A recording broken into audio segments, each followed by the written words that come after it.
Please, can you take care of my mom? I was stunned as I looked down at my husband, who was imploring me without even glancing away. What do you mean by that? I was at a loss for words. Candace, oblivious to my emotional state, was happily playing Pictionary in the garden with her kids. What should I do now? I felt like I was on the edge of despair. My name is Jessie. I'm a 42-year-old stay-at-home mom. My husband, Cole, is 3 years older than me and works tirelessly as a teacher. He's busy even on weekends with club activities and is rarely home. Still, on his days off, he goes out of his way to spend time with us, so the kids and I love him dearly.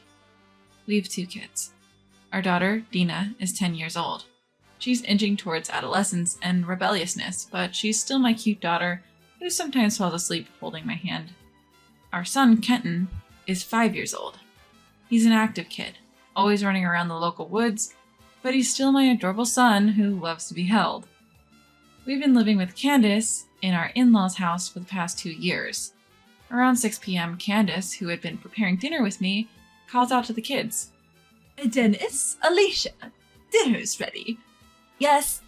Our children respond, although called by names that aren't theirs. Laura, come take a seat as well. I'm also addressed by a different name. Okay, thank you. Candace, who has no awareness of who her family members are. Let's eat.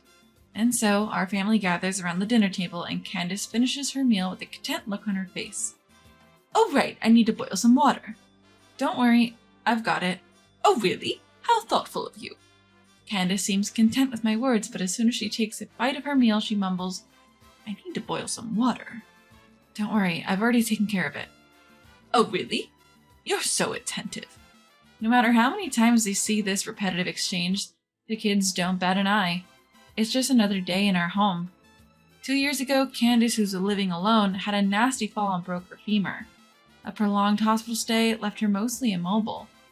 She became more absent-minded than before, probably because she was no longer as active when she lived alone.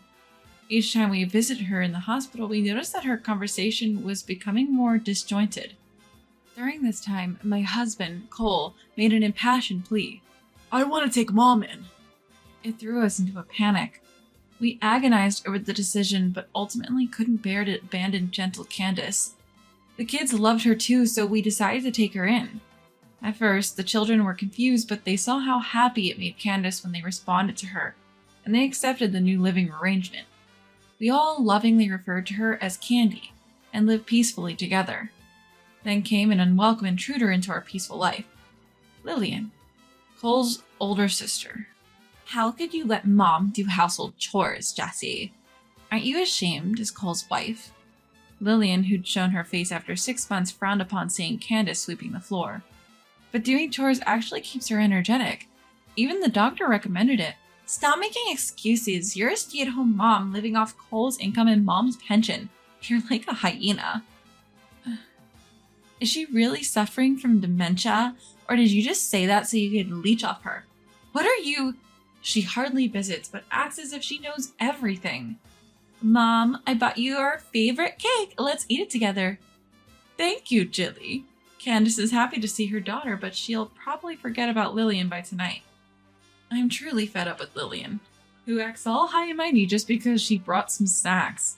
Not only did Cole have an older sister by 5 years, but he also had an older brother, Jack, who was 2 years his senior. That meant Cole was the youngest of 3 siblings, and still, we were the ones to take in Candace. Jack often moved for work, and Lillian, his sister, was married and lived far away. Despite this, their attitude of our younger brother's family who lives nearby should naturally be the ones to take her in always irked me. Cole, on the other hand, was genuinely grateful for the way I had devoted myself to caregiving. On his occasional day off, he'd always take turns with me attending to Candace. And Candace? Well, she'd occasionally make mistakes or wander a bit. She was generally calm.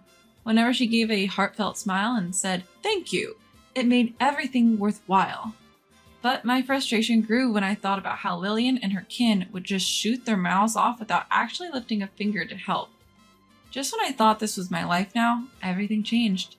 Cole passed away. He had collapsed at work. By the time we rushed to the hospital, it was already too late. I was so shocked I couldn't even cry. For the next month, between the funeral and taking care of the kids, life was a blur. While seeing my children muster the courage to go back to school, I started thinking it was time to figure out our future. Cole had left us some money, but it wasn't enough to live on indefinitely. More importantly, we were living in Cole's family home, taking care of his mother, Candace. Moreover, her dementia is progressing. Sometimes she understood that her son Cole was gone, but other times she'd forget. Even so, she had her own sense of loss and had many days when she'd cry like a child. Feeling it was wrong to leave Candace, we lived by draining our savings, unable to work. Then, 3 months after Cole's death, Lillian and Jack showed up out of the blue. "How long do you plan on freeloading here?" "What?" Exhausted from caregiving and child-rearing, I was too stunned to reply. Looking down at me, Jack arrogantly began to lecture. Don't you feel ashamed living off our mother's modest pension? "I only use Candace's pension for living expenses," I responded. Sure. Jack snorted dismissively. This coming from a man who hadn't contributed a single cent to his own brother's funeral. Lillian scanned the room as if appraising it, then began directing me. "You're practically a stranger now. Move out. I'll live here with Mom." "What? You're married and live far away. Didn't Mom refuse that arrangement?" "Oh, no worries. My idiot husband cheated, so I thought I'd come back and take care of Mom. My kids are grown up anyway." "What? How selfish can she be?" If Lillian's husband really cheated on her, I'd sympathize with her. But isn't it just too convenient for her to kick us out without even thanking us for forcing us to take care of her? Ignoring my disbelief, Lillian rushed over to Candace, who was sunbathing on the terrace. "Mom would prefer to live with her real daughter over a daughter-in-law who's like a hyena, right?" Candace, lost in the sunlight, gave a vague reply. But Lillian took that as if Candace had agreed with her, forcefully interpreting her answer to suit her. "Look, just pack up and leave, will you?" "Are you serious?" Seeing my pale face, Jack smirks. Losing your cash cow, huh? Man, if you had been a good provider, maybe my brother would have lived longer. Poor guy. Using my late husband's death to taunt me, how could anyone be so insensitive? He's the worst. Absolutely terrible. But my worn-out body and mind couldn't muster the strength to fight back against these two. That night, as the kids were asleep, I pondered.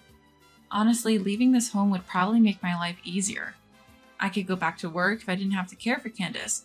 But should I really leave just because Lillian and the others tell me to? Wouldn't that be abandoning Candace? Would my late husband Cole be disappointed? These negative thoughts swirled around in my head. Suddenly, I realized Candace was standing next to me. "Jessie." "Candace, what's up? Need to go to the bathroom?" I was about to stand to assist her, still surprised to be called Jessie after such a long time, but Candace stopped me, taking my hand. "Jessie, leave this home." "What?" I was puzzled by her sudden proposal. Was she choosing Lillian over me because they shared the same blood? As if reading my thoughts, Candace spoke gently. "You're still young. Don't waste your time on an old person like me. But live with Kenton and Dina. Make life easier for them. But what about you, Candace?" "I'll be fine as long as you all are happy." Candace smiled. A lump formed in my throat. "Candace," and tears flowed for the first time since Cole passed away. Candace gently caressed my hand. "Thank you for everything. I'm so grateful for your gentle touch. It's given me so much happiness." "Yes, that's it. I chose to live with her because she is this warm-hearted." I cried like a child while being embraced by the warm chest of Candace. The next morning, Candace greeted me. "Good morning, Laura." She probably didn't remember last night. But I had made up my mind. I will leave this house to protect my children, and not to waste Candace's feelings. I soon found an apartment in the same school district and moved with my kids. I was concerned about Candace, but for now I decided to leave her to Lillian's care. I even found a job opening at my previous workplace. My kids are still adjusting, but I feel we're moving forward bit by bit. However, 2 months after leaving my in-laws' house, I got an unbelievable call from Lillian. "Taking care of Mom is tougher than I thought. Come help me." "What?" "So listen, Mom keeps cooking with rotten veggies and constantly forgets to hang the laundry. Could you please keep an eye on her during the day?" What is she talking about? She accused me of being horrible for having Candace do household chores, but isn't she doing the same? And considering Candace's cognitive decline, she can't possibly manage all the household tasks by herself. Did she take our mom in just to have an extra set of hands around the house? Unbelievable. Why don't you help her with chores yourself, Lillian? I'm busy too. Busy? She doesn't have a job and the kids have moved out. I have work. I can't. Can't you take a little time off? You're family after all. My employer won't let me take paid leave to take care of someone else. Isn't it cruel to call your mother-in-law someone else? You were the one who said I'm now a stranger, remember? That's... Lillian hesitated. I decided to hit where it hurts. If you can't manage without asking a total stranger for help, you must be pretty incompetent, Lillian. What? If you want a stranger's help, prepare a payment, then I'll consider it. You're so greedy. I can't believe my brother married you. I'll never ask for your help again. Fine by me. She hung up angrily. I felt relieved that I finally stood up to her. I'm concerned about Candace, but helping now would just make me a pawn in Lillian's games. She must have some pride. She won't mistreat Candace for a while. In the meantime, I start making some preparations. 3 months later, Lillian called me to a family restaurant. Her hair was a mess, her face pale, and she had a vacant look in her eyes. You didn't tell me. What? You didn't tell me taking care of Mom would be this hard. Why didn't you tell me? Well, you didn't ask. Lillian groaned and went silent. Candace is calm, but she wanders and has accidents. Taking care of her alone must be draining. If it wasn't for Cole and the kids, I couldn't have managed either. Lillian dug into her bag and pulled out a thick envelope, throwing it at me. Here, take this and help me. What? You'll do it for money, won't you? I was stunned by her audacity as I checked the envelope. Looks like about $100 bills. It must have been hard for her to part with that money, but she clearly doesn't understand the weight of asking for help. So can we consider this an advance payment? If you need me 5 to 6 days a week, that would roughly amount to $35,000 a year. Of course, if I move in, it'll cost more. What do you think? Upon hearing this, Lillian's mouth drops open in shock. She then screams, her face flushed red. Are you kidding me? How can you ask for so much money when you see someone struggling? Are you heartless? A devil? I don't mind being called a devil. Asking for help has its costs. I have my own kids to take care of. I don't have the luxury of volunteering. Ugh. You get it now. I'm not some stay-at-home mom leeching off my own mom and Cole. Ugh. If you're willing to pay $35,000, I'll work. But you might find it cheaper to place her in a facility. That's not fair to Mom. Oh, please. What's so unfair? I can't think of a situation worse than being treated like an intruder. It's safer with professionals than an amateur like you. But relatives. Pension. So frustrating. So it's about appearances and money. Which is worse. Didn't you get alimony from your husband for his affair? That's... Wait, you didn't? Are you a saint, Lillian? Or maybe you're the one who cheated. Yikes. Lillian's shoulders jump in what seems like a funny manner. Guess I hit the nail on the head. She's probably been avoiding any talk of a divorce or alimony from her husband, claiming she has to care for her mother. So, the reliable one is Jack, your brother. Why not ask him for help or money? Your own flesh and blood should be far more reliable than an outsider like me, right? Lillian grinds her teeth. Good old loudmouth Jack.